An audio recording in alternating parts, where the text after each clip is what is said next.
Hello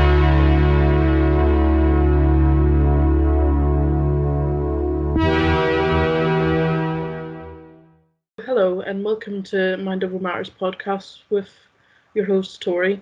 And today we are joined with Carla Forth today. Hi everyone, really pleased to be here. Thanks, Tori. Yeah, it's all right. Do you want to tell everyone about yourself then? Yeah, absolutely. My name is Carla Forth, and I'm a food and eating relational therapist and sophrologist. So really helping people with disordered eating, with eating disorders, helping those people with chronic conditions, health conditions who need to be on a medicinal diet, come to terms with that diet and to be able to stay on that diet to regain their health. So quite a wide variety really within the sort of the eating therapeutic domain. So yeah, thanks for joining me, Carla. So today we're going to be talking about eating disorders, as this week is Eating Disorders Awareness Week. So like what would your definition of eating disorders come under, Carla? Well, an eating disorder is really a mental health condition where somebody uses food, controls food to really cope with their feelings and their emotions and situations. So I was looking into eating disorders, and anyone can suffer from eating disorders from ages and backgrounds.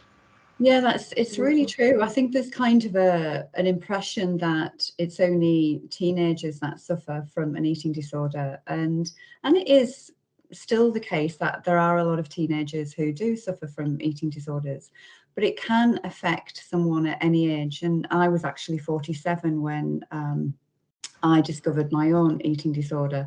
So yeah, it can really be anyone at any age. Like for myself, I don't think I've ever been diagnosed or I've had an eating disorder myself, but I've definitely struggled in some ways with eating habits. Like I can remember sort of last year I was really struggling with mental health, and it really affected me eating. Like I was just my anxiety was that bad that I just couldn't even really think of eating much because I was eating, and sometimes I just couldn't eat much. It was just making me feel sick nearly, sort of thing. Yeah, I think it can affect us in so many different ways. And I think over the last 2 years with the pandemic, with COVID, that more and more people have used food to cope really. So used it as a coping strategy, and whether we're eating less or we're eating more or we're eating different foods or in a different way. So I think what you've experienced is quite normal from what I'm sort of hearing and the news that I read as well. Like, did you deal with more people during the pandemic with eating disorders at all? Yeah, there's definitely been an increase in people with that background, and the work that I've been doing over the last 10 years as a sophrologist, and I'll kind of go on to explain a little bit more about what sophrology is. But often people would come to me with a situation like anxiety, depression, or insomnia. And when we sort of delved a little bit deeper underneath that, sometimes there was some kind of disordered eating or an eating disorder in the past. So that hadn't really been dealt with. So it's quite interesting how these can manifest really through one's lifetime, and the symptoms can show up, but in a different way.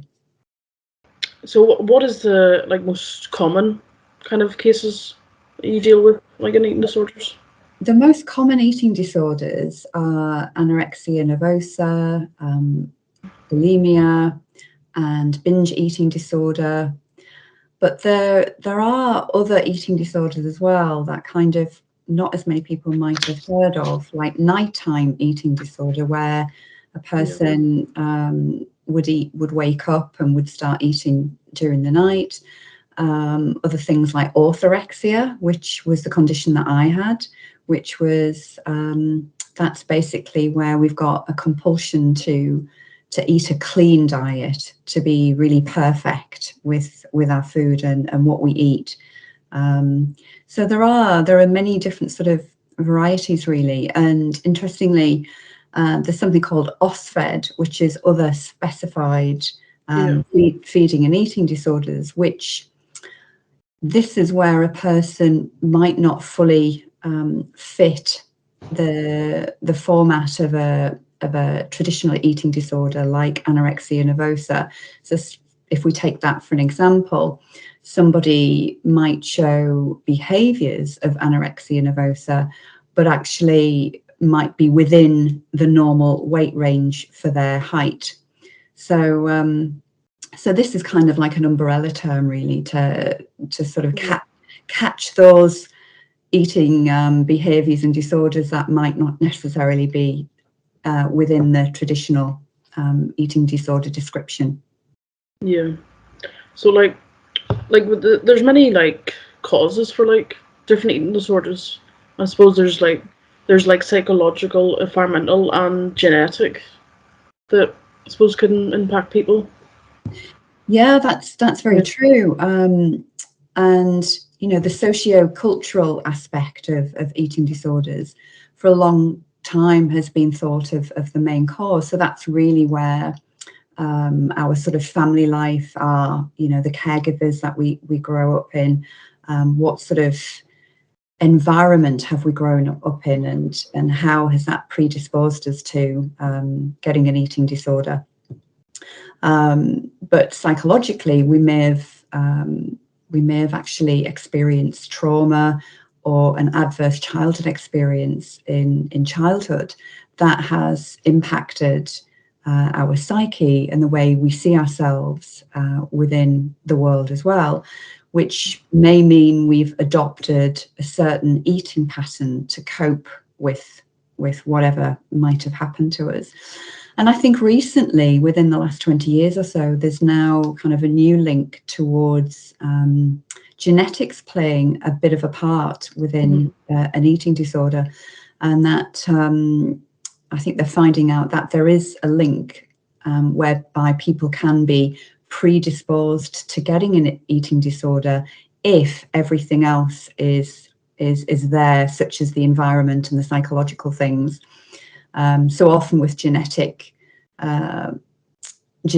really, it's the environment that brings that capacity out or not. So it's, you know, we're either switching that on or we're keeping the switch turned off, if that makes sense. Yeah. So kind of just like you were saying about like how it can sort of start from childhood. It's kind of almost like everything around us is kind of like can in a way trigger like an eating disorder as such. Yeah, absolutely. It's the triggers really that, and that's why I think when you are working with people, you've got to work with them very much on an individual case, and really sort of be looking at their triggers and what it is for them. And I know from my own experience and journey with my relationship with food, it's been incredibly complex. So it's kind of, there isn't a one size fits all really. It's very much down to a person by person basis. Yeah, like it just reminds me like I've already told that I've never been as such diagnosed with any kind of eating disorder, but for me, like I sometimes struggle a lot eating in front of people. Like I'm not a big fan sometimes. Like it just like through childhood, I would often like if I was going to get a snack or whatever, I would just try to hide it just so like no one could see it. It's just like sometimes I was judged for like getting these things, so it was kind of just hiding food and all. It's kind of like what I used to do as a child. Yeah, and I think those are the types of behaviours really we can start to look back on and observe, but awareness really is the key to that. And it's those types of behaviours when we start to recognise them that we think, oh, might we have an eating disorder or a disordered eating pattern. So so there's a little bit of a difference there. You know, my history really was 20, 30 years of disordered eating before an eating disorder, kind of a traditional eating disorder, fully manifested. So yeah. If you don't mind me asking, was it sort of your struggle with eating disorder, sort of how you got into help supporting people then with eating disorders as such? Yeah, absolutely. And I think many of my fellow therapists have kind of chosen to focus on this huge, aspect really of therapy work because of their own journey and their wish to help others. So I know I still see my sophrologist who's in France for support from time to time, and she was the one that really helped me through my own eating disorder and helped me to come out the other end. So so getting help and support is so important. Yeah, that's something I really like seeing with like professionals that have like obviously gone through it themselves, because I suppose it's the best way of fully understanding like say like going to someone that's already been through like similar thing what you've gone through.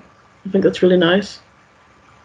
Yeah, it certainly helped me with my my therapist, my sophrologist, the fact that she'd been through it herself and fully recovered, and that's all she does. She just helps people with eating disorders in France, and yeah, it's sort of like, I guess, having a midwife who's been through the birth of our own children, as opposed to a midwife who's maybe not had any children. The midwife who hasn't had any children can do the job perfectly well, but there's something about someone who's had their own experience and knows the path, the journey, and what it takes to fully recover. Yeah. So do you want to tell us a bit more about your, is it, how do you pronounce it, sorry? Sophrology. Oh, right, okay. Yeah, so it's SOPHROLOGY. And it means the study of consciousness and harmony. And it's basically a mind, body, spirit approach. And often with eating disordered, with disordered eating, we're very much up in our heads, and we spend a lot of time kind of thinking, processing, analyzing, comparing. And we're not fully embodied within the body. So sophrology really helps us to get into the body, to start to feel safe, which is a huge key aspect we need within the recovery process, working with somebody with an eating disorder. Safety and trust really is fundamental. So what I do is as part of my work is to help the person start to feel much more comfortable within their body. It can be a slow process for some people, but it's very, very effective. And then gradually, what I do with my clients is that when they are ready, we start to meet parts within the psyche that might have been exiled, banished, not given a voice.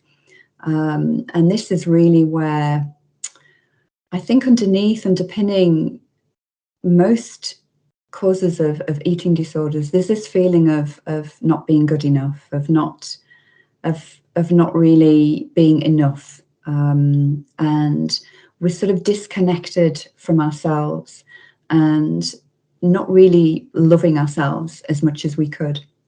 So and with the mind, we have a multiplicity of minds. So there are many different parts within the mind. So within my work, I help people to meet parts of themselves that they maybe haven't given a voice to, or haven't really fully met before. And then so this work really, they're sort of coming back into the body, accepting themselves, which is basically what it is, fully accepting themselves for who they are. And this really transforms the person from the inside out. And it can take other people within the recovery team. So the person with the eating disorder may need to work with a nutritionist or a dietitian. They may need to be in counselling or psychotherapy. There may be other aspects to their recovery team that they need. So my part is one part of that, but a very important part, I believe, anyway. And it's how I've recovered from my own eating disorder, by doing that. So I suppose it depends on like what you're struggling with, and it's different for everyone then, like the journey of recovering from it. Yeah, absolutely. It really is person by person, and and where you are in that process. If you're just kind of at the stage of thinking you might have an eating disorder, then or whether you've been diagnosed with an eating disorder, or whether you've had an eating disorder for many years but haven't really recovered fully from it, and it's impacting your life in other ways. So that's really important to assess where the person is. But if you certainly, I'm sure we'll get on to talking about support and different avenues of that. But certainly, if you're worried you might have an eating disorder, then please do reach out and get support, whether it's reading additional information to help you define what you think you might have, or whether reaching out to a caregiver or another professional. Start there and then contact your GP. If you're an adult, if you're a child, then you might, or an adolescent, you might want to speak to your caregiver first. And I know BEAT, which is a great organisation, fantastic organisation that helps people with eating disorders. It's got great information on their website, which there's even some information about how to approach a caregiver and sort of talk to them for the first time about your feelings and how you might think you've got an eating disorder. So really useful info there. Yeah. It just reminds me, in a previous podcast we talked about how social class can affect people's eating habits, because I suppose people that are maybe in lower income won't be able to get sort of the needed and like nutrition they need as such. So yeah, that can definitely be an impact on eating disorders for sure, and other things can impact that as well. And that's sort of the structure, your home life, your family life, and even your gender as well. There are more females predisposed to eating disorders, but men do get eating disorders. So there's about 25% of men, they say, actually have an eating disorder. And I suspect that will actually be higher because more men or women tend to come forward and for help, and men tend not to. So that figure could actually be a bit higher. I suppose there is that sort of thing about how men don't show emotions and men have to be tough, and I suppose like a lot of times they're not always honest when they're suffering from whatever it is they're suffering from. Yeah, I think there's kind of that stereotype, isn't it, of the male kind of not needing to show his emotions and being tough and being just the sort of the A-type person, really. So I think that's quite hard on men, especially when dealing with something like this. So I think the more awareness we can give to eating disorders and to men as well, the hopefully the more able men will be able to come forward, or feel able to come forward. Yeah. Do you ever have to deal with, say, men that are a bit nervous, sort of scared about accessing support? Yeah, I've had some men as clients over the years, not many, but some, and I think come with the awareness that something's not quite right, but not quite sure what it might be, and that it might be something to do with their eating. So yeah, so that, you know, some men do reach out for help, but unfortunately, I don't think enough. Yeah.